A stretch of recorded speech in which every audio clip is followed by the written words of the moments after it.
Glórias a Deus. Aleluias.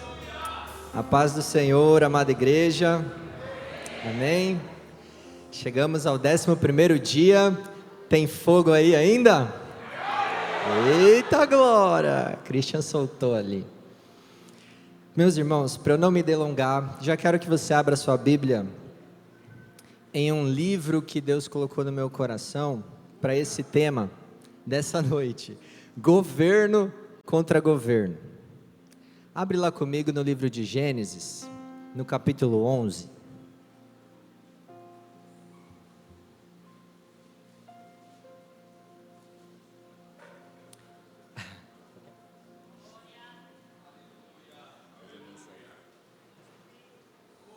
Eu oro, meu irmão, para que minha irmã também, para que o Senhor fale ao seu coração, para que ao final desse culto você tenha um altar edificado no seu coração, através dessa mensagem e do que Deus vai fazer. Todos acharam? Eu vou pedir a licença para a mídia de ler na NVI, que eu gosto de confundir eles lá, do capítulo 11, do versículo 1 ao 9. No mundo todo havia apenas uma língua, um só modo de falar. Saindo os homens do Oriente, encontraram uma planície em Sinear, e ali se fixaram. Disseram uns aos outros: vamos fazer tijolos e queimá-los bem. Usavam tijolos em lugar de pedras, e piche em lugar de argamassa. Depois disseram: vamos construir uma cidade com uma torre que alcance os céus. Assim nosso nome será famoso e não seremos espalhados pela face da terra. O Senhor desceu para ver a cidade e a torre que os homens estavam construindo, e disse o Senhor: eles são um só povo e falam uma só língua, e começaram a construir isso. Em breve nada poderá impedir o que planejam fazer. Venham, desçamos e confundamos a língua que falam, para que não entendam mais uns aos outros. Assim o Senhor os dispersou dali por toda a terra, e pararam de construir a cidade. Por isso foi chamada Babel, porque ali o Senhor confundiu a língua de todo mundo, dali o Senhor os espalhou por toda a terra. Amém? Dá o seu glória a Deus, sente-se à vontade.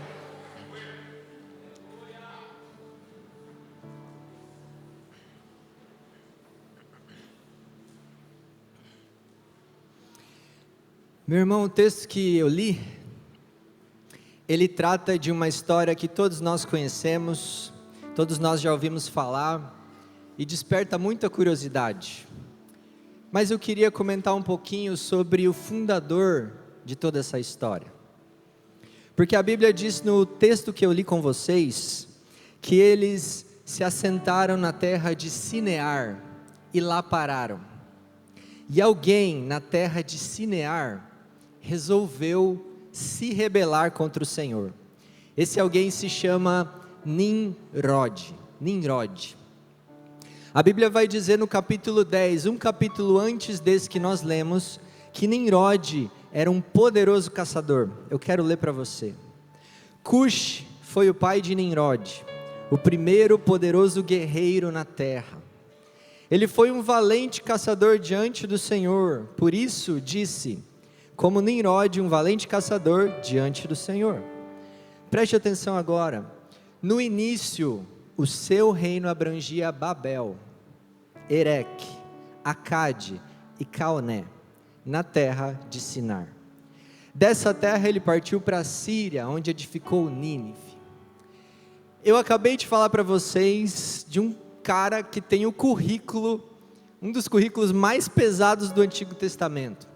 Ele é o fundador da Babilônia, e ele é o fundador da Assíria, Nínive, que depois se torna Síria e se desenrola no inimigo que vai dar muita dor de cabeça, tanto para o povo de Deus quanto outros povos. Mas aqui a Bíblia vai dizer que esse povo, que você lembra da história em Gênesis, acabou de sair da arca, que resistiu ao dilúvio por conta de Noé. Esse povo se assenta na região ali do Oriente Médio, nos Montes Ararat, e começa a descer. E Deus deu uma ordem para Noé. Deus disse para os filhos de Noé: vocês devem ser férteis, multiplicar-se e encher a terra. E aquele povo não fez isso. Aquele povo começou a caminhar e achou um local entre o rio Tigres e o rio Eufrates, muito bom de se assentar.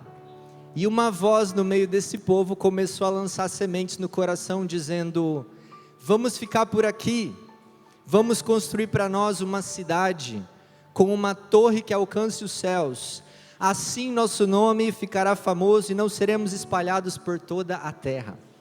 Esse personagem é Nimrod, e o espírito com o qual ele está falando, é o espírito que vai percorrer todas as páginas da Bíblia, e vai chegar lá em Apocalipse, e vai nos dizer que existe uma grande Babilônia. E esse é o primeiro governo que eu gostaria de começar te falando, porque o nosso tema é governo contra governo, e um deles, nós podemos chamar pela Bíblia, que é o espírito da Babilônia, que tenta todos nós, os crentes no Senhor. Entendeu até aqui? A torre, meus irmãos, que estava sendo construída, era um símbolo de rebeldia ao Senhor, porque aquela torre queria dizer: nós sabemos qual é a ordem, Noé nos repassou, eu sei qual é o mandamento, mas eu não quero cumprir, eu quero ficar aqui para mim está bom, aqui está confortável, eu não quero ser espalhado entre as nações. Além disso, eu quero um nome para mim, eu quero um nome para esse povo, eu vou construir aqui uma torre, nós vamos subir aos céus, e juntos nós seremos inabaláveis. Alguns detalhes são interessantes sobre essa torre. A Bíblia vai dizer que ela era feita de tijolos, o que não era comum para a época, porque eles usavam principalmente pedra, mas naquela região não tinha pedra, então eles tiveram que usar tijolos. Mas também vai dizer que foi revestida de piche, e piche torna aquele material impermeável, e alguns estudiosos vão entender que eles estavam com receio de Deus mandar o dilúvio de novo. O problema é que no céu, quando chovia, havia um enorme testemunho chamado arco-íris, dizendo: eu prometi, eu não vou mais mandar. Mas aquele povo distante do seu Criador, com um coração rebelde, olhava para aquele arco-íris e não enxergava confiança, não via naquele arco-íris uma promessa que eles podiam confiar. Pelo contrário, eu preciso me precaver, esse Deus aí não é confiável. Esse espírito já começava a agir naquela época, naquela situação, colocando desconfiança dos mandamentos do Senhor, fazendo as pessoas pensarem que Deus era um genocida, ao invés de que Deus estava, na verdade, protegendo o seu povo, protegendo eles da maldade que eles mesmos estavam desenfreadamente causando sobre a face da terra. Aquele arco-íris, meus irmãos, representava a graça de Deus, mas também representava que o método de juízo de Deus havia mudado, e nós sabemos isso porque nós temos a Bíblia completa hoje. O arco-íris é Deus dizendo: o método no qual eu vou julgar mudou, não vai ser mais pelas águas, vai ser diferente. Mas tem um espírito da Babilônia na sociedade hoje, que pega esse mesmo arco-íris e diz: não é método de juízo, na verdade isso representa que nós podemos ter falta de juízo, na verdade isso quer dizer que nós podemos nos rebelar, porque Deus não vai cumprir promessa nenhuma, e nós podemos ter toda a falta de juízo que nós quisermos, para não citar nomes. O espírito da Babilônia, você consegue ver os efeitos dele na sociedade, você consegue ver os efeitos dele na política, na economia. A Bíblia vai dizer, no livro de Apocalipse, no capítulo 18, um versículo interessante que eu quero ler para você, porque a torre ela foi descontinuada depois que Deus confundiu as línguas, eles tiveram que parar o projeto, mas o espírito por trás daquela torre está vivinho em 2026, em 2026, para brincar, ele está vivinho hoje e ele continua atuando. A torre parou, mas os pecados que ele produz continuaram se acumulando e chegaram até o céu. Não sou eu quem digo isso. Apocalipse 18:5, porque já os seus pecados se acumularam até o céu, e Deus se lembrou das iniquidades dela quem? A Babilônia. A Babilônia continuou produzindo os seus pecados. Nimrod, os estudiosos acreditam que depois que Deus confundiu a Babilônia com as línguas, com a confusão das línguas, Nimrod foi para fundar a Nínive, na Síria. Ele não desistiu do ímpeto dele, ele não desistiu da rebeldia dele. E o que nós aprendemos com isso, nas páginas da Bíblia, é que esse espírito está solta, tentando governar, inclusive sobre o povo de Deus. Esse espírito aparece lá em Sodoma e Gomorra, Deus tem que descer juízo. Vai aparecer quando o povo está entrando na terra prometida, porque a idolatria volta a tomar conta, Deus precisa descer com juízo. Vai aparecer quando Moisés está no alto do monte, o povo está no pé do monte adorando ídolos. Vai aparecer quando o povo está na época dos juízes, e cada juiz parece que esquece o que era reto aos olhos do Senhor, porque cada um fazia o que era reto aos seus olhos, e a idolatria e o pecado começam a entrar na sociedade. Olha para a vida como está hoje, você pode perceber que tem um governo muito bem atuante, que sabe fazer muito bem o seu papel. É um sistema global organizado, irmãos. Poder econômico não escapa dele, poder político não escapa dele, a cultura é encharcada nele. Mas para mim e para você, para começar a trazer essa mensagem mais para o seu coração, nós temos um mandamento do Senhor. A Bíblia diz também em Apocalipse 18: e ouvi outra vez a voz do céu que dizia: sai dela, povo meu, para que não sejas participante dos seus pecados, e para que não incorras nas suas pragas. Eu e você temos uma decisão a tomar, e fugir, e sair desse governo, debaixo desse governo do espírito da Babilônia, que está atuante até os dias de hoje. Estão entendendo? Quem está entendendo? Em nome de Jesus. Só que nós temos também uma dificuldade. Se nós estamos cercados de todos os lados, como é que eu saio? Como é que eu escapo? E aqui eu queria começar a trabalhar com você o que Deus colocou no meu coração. Quando você tem dois governos brigando, e eu não quero dizer que os dois estão em pé de igualdade, você já vai entender. Quando você tem dois governos brigando, talvez o mais importante seja você se submeter ao mais forte. Porque se submetendo ao mais forte, ele tem poder de te proteger contra o outro governo. E é exatamente isso que a Bíblia diz em Tiago. Ela diz em Tiago 4,7: portanto, submetam-se a Deus, e aí sim, resistam ao diabo, e ele fugirá de vós. Alguém já está entendendo o mistério? Nessa batalha que nós estamos enfrentando de governo contra governo, irmãos, uma das coisas imprescindíveis é a sua submissão, a sua rendição ao Senhor. Nós estamos falando de um povo que não aceitou se render ao mandamento do Senhor, que queriam conquistar fama, cultura, poder, queriam ser os maiores na face da terra, ter um nome que chegasse aos céus. Mas a Bíblia está dizendo que se você quiser ter poder para vencer o outro governo, você precisa se submeter ao mais forte, que é o governo de Cristo, que é o governo de Jesus. E aí talvez você se pergunte, mas qual é a intensidade dessa submissão? Quantos por cento eu tenho que me render? E também no tema dessa mensagem está escrito: todo domínio das trevas está sendo confrontado pelo reino de Deus. É cada pedacinho do seu ser, é cada pedacinho do seu entendimento, é cada pedacinho do seu coração, é cada lugar e domínio da sua vida, que se não estiver rendido sob o controle do governo do Senhor, é um lugar em potencial, aonde o inimigo vai mirar, porque ele sabe que ali você não tem poder. O pastor Jonas trouxe ontem, foi ontem? Antes de ontem, trouxe um exemplo antes de ontem, sobre um testemunho, onde uma moça declarava que o demônio manifestou nela, e ela não tinha poder de expulsar, porque justamente ela tinha uma brecha, a língua estava descontrolada. E a língua, meus irmãos, no livro de Tiago, é justamente um livro que diz que o varão que consegue dominar a língua é varão perfeito, porque o bichinho difícil de dominar, mas é uma área que quando não está rendida e submetida ao Senhor, gera brecha em potencial para o inimigo atuar. Eu gostaria de perguntar nessa noite, existe, enquanto eu falo, o Espírito Santo está trazendo no seu coração?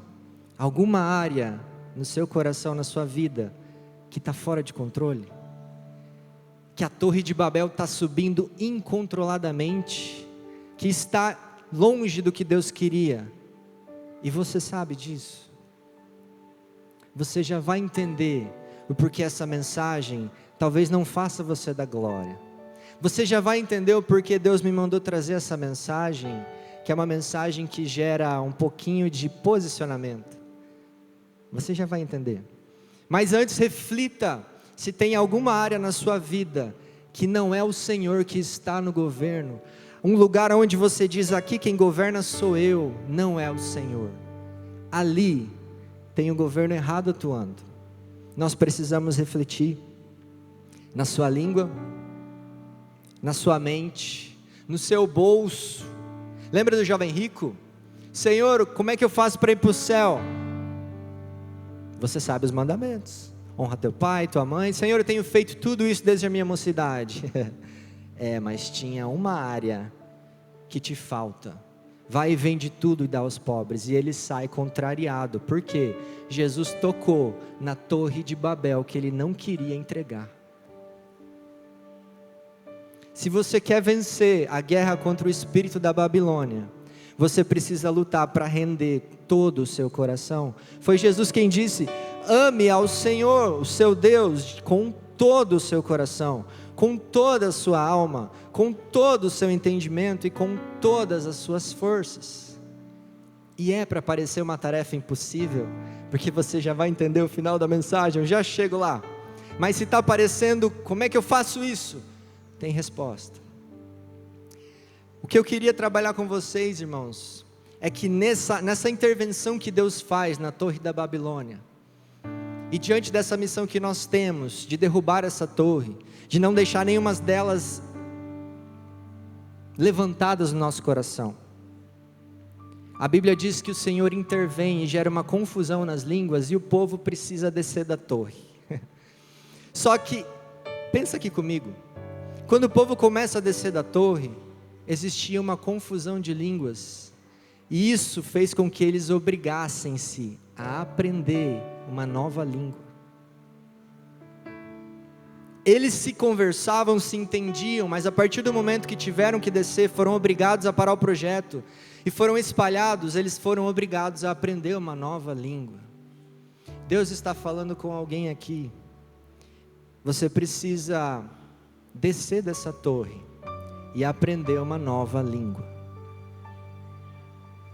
Eu vou te contar um testemunho, porque às vezes parece que a pessoa talvez não está entendendo. Meus irmãos, eu sempre fui uma pessoa que eu busquei o Senhor, tudo, sempre busquei estar na presença do Senhor, mas eu tive muita dificuldade a partir de um momento que eu casei com a pastora Camila, com a minha língua. Porque você pode olhar o pastor Diogo, bonitinho, quietinho, calminho, dócil, manso, mas me pega no veneno para você ver. Ela sabe. E por muito tempo eu insistia nas armas de guerra clássicas: jejum, oração, batalha espiritual, Bíblia. E Deus, eu preciso mudar, porque muitas vezes, irmãos, ela sempre ganhou em sabedoria disparado. Muitas vezes eu estava de cabeça quente, eu queria conversar assuntos difíceis e eu gerava briga. Chegava depois do culto, cansado, estressado, meia-noite, eu queria conversar, louco das ideias. E ela tentava: amor, deixa para amanhã, mas eu queria as coisas do meu jeito. E aos poucos, o Senhor foi me mostrando: você vai ter que descer dessa torre e aprender uma nova linguagem. E eu tive que sair das armas clássicas que todo crente conhece, e eu tive que aprender a regular a minha amígdala. Você sabia que você tem um negocinho no teu cérebro que quando ele dispara, você quer lutar, morder, bater ou fugir, ou se fingir de morto? E quando a minha amígdala disparava, eu queria lutar, eu queria brigar, eu queria debater, eu queria discutir, eu queria ter razão. E eu fui aprender através do estudo, da busca, aonde eu estava errando, e Deus foi me ensinando uma outra linguagem. Hoje eu sou completamente diferente, não sou perfeito, mas estou mudando. E quem sabe você é pai, está aqui, e você aprendeu um modelo de Torre de Babel do seu pai, que te passou, que funcionou, que deu um grande nome naquela terra, que fez sentido, mas hoje Deus está dizendo: observa os frutos. Será que Deus não está dizendo: precisa descer e aprender uma nova linguagem? Como está a sua língua com a sua esposa? Esposa, como está a sua língua com o seu esposo? E pais e filhos, Deus está dizendo: tem que aprender uma nova linguagem. Meus irmãos, se tem uma área em que sou eu que governo, Deus, Ele respeita, e Ele vai deixar eu colher os frutos. É por isso que a Bíblia diz que nós temos que amar o Senhor de todo o coração. E aqui talvez você esteja se perguntando, irmãos, eu também me perguntei, é difícil pregar no 11º dia, depois que detonaram tudo, depois que falaram tudo que eu imaginei que eu poderia falar, pastora, irmãos, que prova, mas você vai entender o porquê essa mensagem não está fazendo as cadeiras da igreja se desarrumarem. Quando o evangelista Renan estava pregando, eu escutava ele, eu estava sentado ali, e Deus soprou a minha mente: Torre de Babel. Torre de Babel? Como assim? Guardei no coração, e eu coloquei no meu coração: se ninguém falar da Torre de Babel nos 11 dias, beleza, mas se alguém citar, explicar, ensinar, não, estou fora, porque daí eu vou ter que repregar, e a gente não gosta muito, né, porque parece que está invadindo a mensagem do outro. Eu falei: Deus, se foi o Senhor, ninguém vai tocar. Irmão, falaram de gigante, falaram de Davi, falaram de Assíria, falaram de tudo que você imaginar, e não tocaram na Torre de Babel. Mas tem mais, porque hoje é o 11º dia da campanha, e quando eu fui para o monte, já tinha estudado essa palavra, já tinha feito uma boa parte do esboço, mas eu sentia que faltava algo. Aí eu fui para o monte perguntar para o Senhor: Deus, tem alguma coisa travada aqui? Pastor, Deus soprou para mim: olha o número 11. Qual é o capítulo que eu pedi para vocês abrirem? Gênesis capítulo 11. Essa campanha é toda baseada no número 12, que representa o governo completo de Deus, a plenitude do governo estabelecido. Mas o número 11 na Bíblia, ele representa algo não estabelecido, transitório, que está faltando, algo que você não pode ficar, você precisa passar por ele. O número 11 representa algo incompleto, um governo que não está completo, que Deus não se agrada. Você não acha na Bíblia Deus estabelecendo nenhum tipo de governo baseado no número 11, é só no 12. Quando fica no 11, Deus dá um jeito de voltar para o 12. Os filhos de os filhos de Jacó, de Israel, eram 12. Mas houve um momento em que ficou 11, porque um deles, José, foi vendido como escravo ao Egito. Mas antes que Israel estendesse a mão e desse a bênção aos filhos, Deus trouxe de novo para o 12. Porque Deus estabelece o governo no 12. 12 apóstolos seguiam a Jesus, mas Judas se perdeu. Deus não deixou no 11, Ele fez entrar Matias.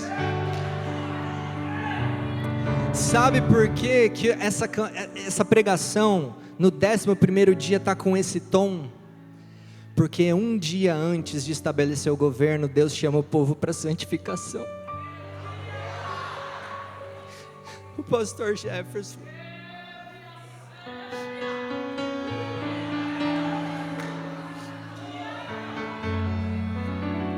quando ele pregou, ele disse que Josué, no dia em que ele atravessou o Jordão, ele juntou 12 pedras que estabeleciam um governo. Mas no dia anterior, ele chamou o povo para se santificar antes de atravessar. Amanhã é o dia 12, amanhã Deus vai fazer, Deus vai abrir. Mas hoje é dia de santificação.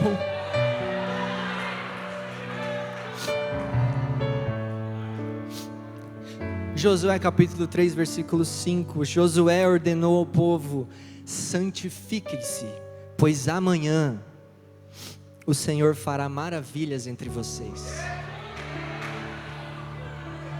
Eu sei que eu estou pregando para um povo que está vindo há 11 dias numa campanha, que já recebeu cura, milagre, mas Deus está me mandando te perguntar: ainda tem algo aí para entregar? Porque o que Ele quer fazer amanhã é tão grande que Ele não quer deixar você de fora. Eu não vim apelar para o teu emocional, eu não pedi essa palavra, eu não queria, eu não gostei, mas Ele está mandando eu perguntar para a igreja: que você tiver que entregar hoje, que você ainda não entregou, entrega. Se tem um pecado em oculto, encoberto, que você não teve coragem de deixar, não precisa vir no altar, ou se você sentir, vem. Eu não quero que você sinta que eu estou pegando a palavra e querendo trazer você para o altar. Eu estou tentando te dizer que Deus está pelo menos falando com alguém: você ainda não entregou a torre de Babel que eu te pedi. Desce, aprende uma nova linguagem, porque amanhã eu vou completar o governo na sua vida. Mas se você não entregar,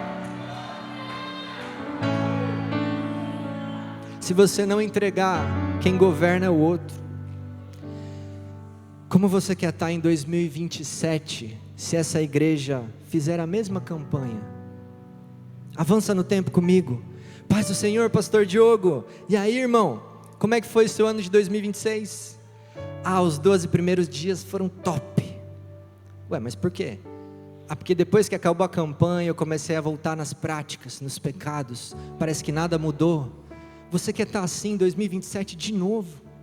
Entrega tudo hoje. Abre o coração. Entrega o seu vaso de alabastro como aquela mulher e deixa Deus trabalhar. Você vai ver o que Ele vai fazer. Eu já estou quase encaminhando para o final. Mas ainda em Apocalipse, irmãos, a Bíblia vai dizer que Deus vai intervir contra esse espírito da Babilônia. Só que na primeira vez na Bíblia em que Ele intervém contra a Babilônia, é no texto que eu li, em Gênesis 11. Nessa confusão onde Ele freia aquele espírito. Só que eu e você não estávamos lá. Foi sem a gente. Na primeira vez Deus intervém e freia a Babilônia por você. Porque se Ele não tivesse feito aquilo, aquela confusão com as línguas, separado as nações, você não estaria aqui hoje. O povo de Israel não teria se formado. Deus estava controlando a maldade humana para que o plano de redenção continuasse. Essa foi a primeira vez, foi por você. Mas a última vez que a Bíblia relata que Deus vai agir contra o espírito da Babilônia, Ele quer fazer com você junto. Olha o que está escrito. Apocalipse 19, 1, 2. E depois dessas coisas ouvi no céu como que uma grande voz de uma grande multidão que dizia: aleluia! A salvação e a glória e a honra e o poder pertencem ao Senhor Deus, porque verdadeiros e justos são os seus juízos, pois julgou a grande prostituta que havia corrompido a terra com as suas prostituições. Está falando da Babilônia. E sabe quem é a voz dessa grande multidão? É eu e você lá. É eu e você lá, nos eventos do fim do tempo, onde Deus vai julgar o espírito que Nimrod começou, o espírito dessa grande Babilônia que nasce aqui em Gênesis e atrapalha o povo de Deus ao longo de todas as eras, vai ter um fim, e Deus está te dizendo: eu quero você lá comigo. O espírito da Babilônia, através da cultura, através do pecado, ele sopra aos teus ouvidos: sobe mais o tijolo. Sobe mais o tijolo dessa torre da falta de perdão. Sobe mais o tijolo. Vai, só mais um vídeo pornográfico. Sobe. Mas Deus está te dizendo: eu já preparei tudo para você descer comigo. O mundo quer que você suba. Deus quer você descendo com Ele, para vencer esse espírito, para ver essa cena. Quem quer estar lá? Eita, agora. Aquele povo, irmãos, queria fazer um nome que tocasse os céus, que abalasse as nações, que fosse respeitado. Em Apocalipse, de novo: ao que vencer, dar-lhe-ei a comer do maná escondido, e dar-lhe-ei uma pedra branca, e na pedra um novo nome escrito. João está rindo porque já pegou o mistério. A qual ninguém conhece senão aquele que o recebe. Qual nome você vai escolher? O nome do alto da Torre de Babel, ou o nome que o teu Senhor já preparou e é específico para você, que te define? A cultura quer te definir, mas Deus tem um nome que Ele sabe qual é para você. Nós precisamos descer das nossas torres de Babel. Você pode ficar de pé.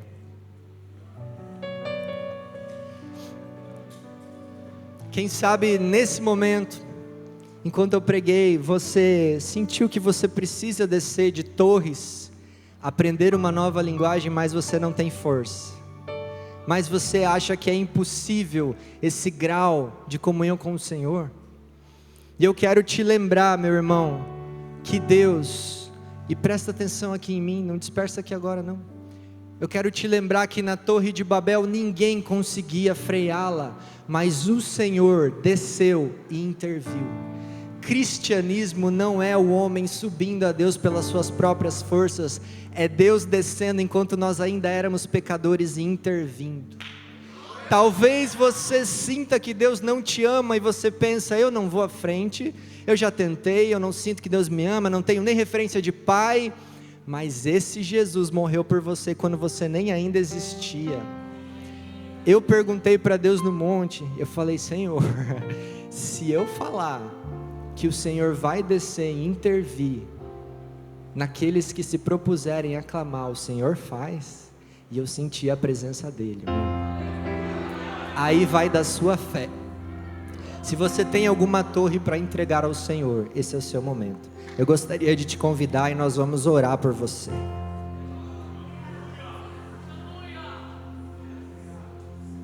Se você sentir no coração e a palavra falou com você, fica à vontade, irmão. É noite de santificação e intervenção do Senhor na sua vida. Deus é quem vai fazer, irmão. Eu não tenho nada para te dar, eu não faço nada. Mas o Senhor que mandou trazer essa palavra está disposto a intervir na sua situação. Não fica com vergonha, irmão. É preciso coragem para se santificar, mas amanhã você vai ver a glória que vai descer sobre você. Estende a sua mão para cá, me ajuda a orar por esses irmãos. Olha os adolescentes aí, eita glória. E me ajuda a clamar, irmão. Ninguém consegue sozinho. Se o Senhor não descer, se o Senhor não fizer, você precisa aprender uma nova língua. Falou com você? Vem cá, que Deus vai te direcionar. Senhor Deus, eu quero clamar, Senhor, por essa igreja. Eu quero clamar por essas pessoas que vieram aqui, Senhor. Na tua palavra diz que o Senhor desceu e interviu para frear uma situação, Pai, que era impossível aos olhos humanos. Essas pessoas têm causas impossíveis na área emocional, na área financeira, na família, com os filhos. Senhor, cerque-os agora da sua presença. Estende a tua mão de Deus soberano que controla a história e desce, Jesus, e intervém em favor do meu irmão e da minha irmã. Eu clamo por ele nessa noite, Senhor, e eu peço o teu milagre na vida de cada um deles. Não deixa nenhum deles saírem daqui sem resposta, Deus. É a minha oração, Pai, no nome de Jesus.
Senhor, visita, Senhor, cada uma dessas pessoas que estão aqui.